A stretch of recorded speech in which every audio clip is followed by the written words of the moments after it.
আজি ৰাতিপুৱা মা ঘৰৰ পৰা ভিডিঅ' আৰম্ভ কৰিছোঁ। কালি ঘৰলৈ আহিছিলোঁ, থাকিলোঁ। আজি এয়া ৰাতিপুৱাই ভিডিঅ' আৰম্ভ কৰিলোঁ। ৰাতিপুৱাৰ পৰিৱেশ দেখিছে নহয়। এইফালে ৰঙা চাহ প্ৰথমতে খাই ল'বলৈ বুলি ল'লোঁ আৰু ভাইটি আকৌ ডিউটিলৈ যাবলৈ ওলাইছে। তাক গৰমে গৰমে পম্পীয়ে ভাত বাঢ়ি দিলে। সি ভাত খাই পিনি ডিউটি যাবলৈ ওলালে। আলফুল আকৌ ৰাতিপুৱা বহুত সময়লৈকে শুই নাথাকে নহয়। এয়া দেখিছে নহয়, তাই উঠিলেই। উঠাৰ লগে লগে অকণমান তাইক লৈ দিলোঁ আৰু এইফালে আকৌ পম্পীয়ে তেল দিয়া পিঠা আৰু গাখীৰ চাহ বনাইছে।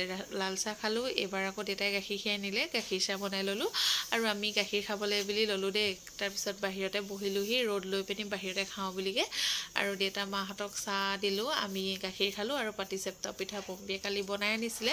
তেল দিয়া পিঠাও খুন্দি আনিছিলে, তাকে বনাই কৰি খাবলৈ বুলি ল'লোঁ। এইফালে খুৰীদেউ আহিলে, খুৰীদেউকো এয়া চাহ খাবলৈ বুলি ক'লোঁ। তাৰপিছত এয়া মা, দেউতা, খুৰীদেউ আমি আটাইকেইটাই ধুনীয়াকৈ বাহিৰতে বহি চাহ খাই ল'লোঁ।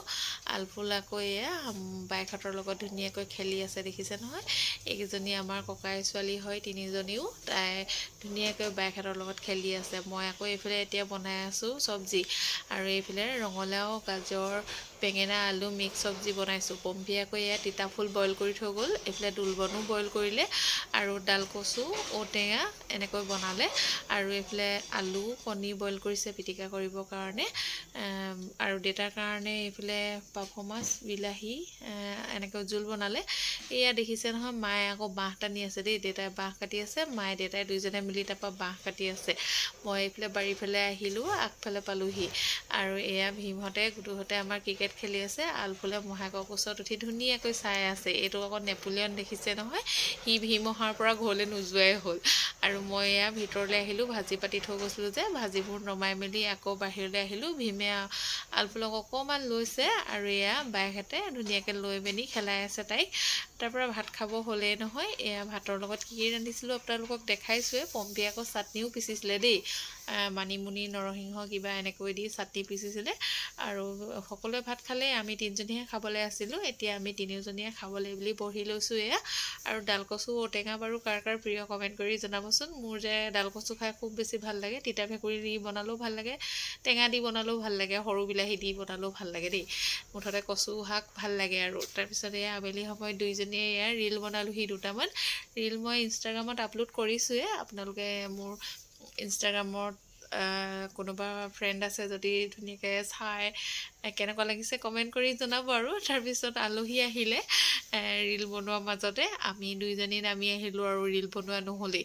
তাৰপিছত দুটামান বনালোঁ বাৰু, পিঠা পুৰিছোঁ। এইফালে তেল দিয়া পিঠা আলহীক চাহ দিবৰ কাৰণে। আকৌ আলফুলো মায়ে লৈ আছিলে তাইক অলপ সময়, তাৰপৰা মই অকণমান লৈ দিলোঁ আমনি কৰাত।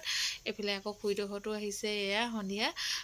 মানে আলফুল আমি আছোঁহি কাৰণে তাহাঁতিও ল'বলৈ বুলি আহিলে আলফুলক। এইফালে আমাৰ আলফুলৰ মাহীয়েকহঁত, এইফালে এনায়েকহঁত দেই। তাৰপিছত এয়া দেখিছে নহয়, মাহীয়েকহঁতৰ লগতো আলফুলে একদম খেলিলে অকণমান সময়। তাৰপৰা গধূলি হ'লেই নহয়, ভাত পানী যোগাৰ কৰিব হ'লেই। অলপমান আমি ফটো উঠিলোঁ বাৰু দেই। তাৰপৰা এয়া নবৌয়ে আকৌ নেপোলিয়নক নিবলৈ আহিছিলে, সি যাবলৈ মন কৰা নাছিলে। সেইটো কাৰণে নবৌকো ভাত খাবলৈ বুলি ৰখালোঁ। তাৰপিছত লগে ভাগে এতিয়া আটাইকেইজনীয়ে মিলি ভাত বনাম আৰু এয়া যোগাৰ কৰি লৈছোঁ। তাৰপিছত আকৌ মাজতে এয়া হাত চোৱা পৰ্ব, দেখিছে নাই। পম্পীয়েনো আমাৰ ক'ৰ পৰা শিকিলে নাজানো আৰু হাত চাবলৈ দেই। তাৰপিছত এনেই আমি ধেমালি কৰি আছোঁ আৰু। তাৰপিছত এয়া আকৌ ডিম্পিও আহিলে, তাই আকৌ গুলু শুইয়ে আহিলে, সেইকাৰণে চিধা শুৱাই দিলেগৈ আহিয়ে। তাৰপিছত পম্পীয়ে এয়া ব্ৰইলাৰ লৈ আহিছিলে ঘৰৰ পৰা। তাই এতিয়া কাটি বাচি মানে ঠিক ঠাক কৰিছে। তাহাঁতৰ ব্ৰইলাৰ ফাৰ্ম আছে, সেইকাৰণে ঘৰত খাবলৈ বুলি ব্ৰইলাৰ দুটামান লৈ আহিছিলে দেই।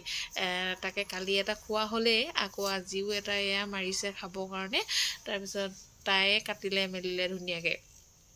নবৌয়ে আকৌ এইফালে শাক চব্জিবোৰ ধুই মেলি ৰেডি কৰি লৈছে। আমাৰ আলফুলৰ তিতাকো আহিলে আৰু এয়া তাইয়ে বনাবলৈ বুলি ল'লে দেই। তাই মানে ঘৰলৈ আহিলে মেইন ৰান্ধনিয়ে হৈ যায় আৰু দিনে ৰাতিয়ে মানে যিমান কিবাৰ ভাত খোৱা হয় আৰু মানে সিমান কিবা তাইয়ে বনাই থাকিবলৈ পায়। তাৰপিছত এয়া আলফুলক অকণমান মই লৈ দিলোঁ, তাই অকণমান আমনি কৰাত। দেখিছে নহয়, তাই টোপনিও আহিছে, সেইকাৰণে অকণমান আমনি কৰিছে। শোৱা সময়ত তাই খুব বেছি আমনি কৰে আকৌ দেই।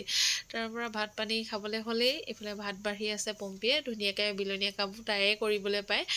মানে তাইকে চব দায়িত্ব দি দিয়া হয় আৰু পাকঘৰটো আৰু। এইফালে নবৌয়ে আকৌ শিঙৰা মাছ বনাই আছে। দেউতাই মানে আমাৰ ব্ৰইলাৰ মাংস নাখায়, সেইকাৰণে মাংস আনিলেও মাছ অকণমান আনিব লগা হয় আৰু। এয়া ভাত খাবলৈ সকলোৱে বহিলোঁ এতিয়া। আমি দি লৈছোঁ, আমি খাবলৈ বহা নাই। আগে নবৌহঁতক দি দিছোঁ, নবৌ খাই বৈ সোনকালে নেপোলিয়নক লৈ যাবগৈ সেইকাৰণে ডিম্পিহঁতক নব আগে দি দিলোঁ আৰু তাৰপিছত আমিও এয়া ভাত পানী খালোঁ আলপলক আকৌ আমাৰ মহায়েকে অলপ দেৰি ধৰি দিলত মই ধুনীয়াকৈ ভাতকেইটা খাই ল'লোঁ তাৰপৰা এয়া তেওঁলোকে কথা পতাত ব্যস্ত হৈ আছে আমি সকলোৱে অকণমান দেৰি ইয়াতে কথা পাতিলোঁ তাৰপিছত এয়া আলপলৰ শুভ সময়ত আকৌ উৎপাত দেখিছে নহয়